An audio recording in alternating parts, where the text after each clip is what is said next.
Getting super mines is a bit difficult, especially when you're doing it in Chimps mode, and especially when that Chimps map is advanced level.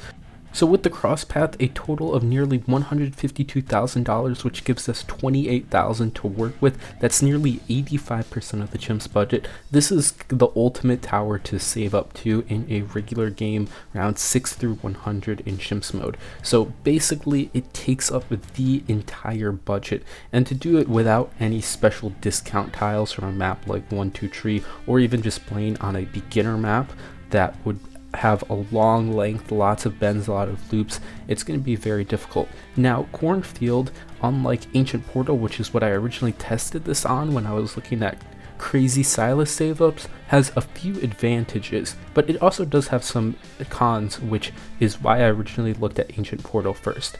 First of all, Ancient Portal has a big loop which extends the track length a lot within range of the towers, unlike Cornfield, where most of the time the towers will not be in range of the balloons. So there's a lot more open track to work with, and on top of that, on Ancient Portal you have the hero tile, which is a huge deal. Getting more XP and faster cooldowns is extremely powerful, especially on a hero like Silas. Here I'm not going to be getting any of the good levels in time, but I do have a few big advantages, which you'll see in a little bit. So I'm working on this early game, just playing it really greedy, getting that discount up fast. We'll have that spike at the end, and we'll move on a bit.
Now, as you notice, I'm not very far in at all, and the final setup is complete. The last thing that I will be buying is, actually I buy the crosspath a little bit later for the Spike Factory, just because I was unsure on the budgeting. I wanted to look at some benchmark rounds to make sure I would just barely be able to afford the super mines for round 99, which is what you need. You need to get it before round 100, so you're actually missing $1,700 off the Chimps budget.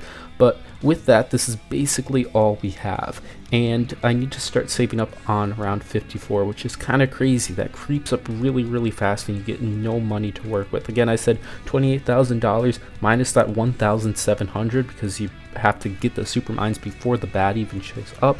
So yeah, it's kind of crazy. But as I mentioned, this map does have a few big advantages, and that big advantage, well, it's more like one single big advantage, and that big advantage is that you can use Arctic Knight, and Silas buffs the Arctic Knight, which is a pretty big deal. The Arctic Knight is just extremely powerful on Cornfield. It's got walls everywhere, the projectiles bounce, they do so much damage, and with Silas being able to buff the Arctic Knight with the extra duration and some other stuff that I kind of forget what it is, it's just some kind of buff. It will help in some way. This will be doing pretty good. Either this or Oben would actually help a lot, because Oben would give a very substantial pierce buff, which I definitely think is a lot stronger, but On top of that, with Silas, I'll be able to use Silas Slow, which is very, very powerful. That's something that like Oben, well, Oben does have that, but his Slow is a lot more powerful than Oben's Totem. And for that little extra money that I have, I can throw in Icicles, which will do a lot of work for its price. If I had Oben, I wouldn't really have much else that I could even buy, so being able to get that Icicles and do a lot of cleanup and help damage with that is pretty nice. So this combo should be pretty good. I don't know if Oben can manage the Supermind save up in the current update. Maybe, maybe not. I don't know, but we'll be pushing along with this because this one definitely will be able to work, although it will not be as easy as it may look like. Right now it looks like I'm just cruising through all the rounds, no issue. I'll just like AFK and just use some abilities because of course the Arctic Knight is so cracked here. It actually ended up being really, really hard on 2 rounds that took a very, very long time to beat. So a little bit of a surprise that it was possible, and a little bit of a surprise that it had difficulty in it. I don't know, this was kind of a weird challenge. I did not know how this one was gonna go, but from these rounds I started using kind of the ability to see what it looked like, and I was like, oh my goodness, we're just absolutely smoking everything. This is gonna be the easiest thing ever. And then it turned out to get difficulty ramped up when I started to face Pierce Caps later on, and I was very surprised that it ended up working out, which is pretty cool. But awesome challenge, so very excited that I was able to even do this.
Now the first hard round is coming up over here, and that's going to be round 95.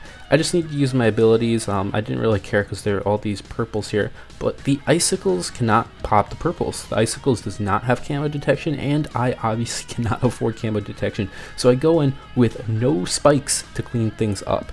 And this one just took a lot of RNG. It wasn't so much like skill, it was just do the exact same thing. I kind of had to time my abilities a little bit so I got perfect overlap with the freeze and the Arctic Knight ability, and I turned it over to its side so it bounced in between the 2 walls horizontally instead of vertically.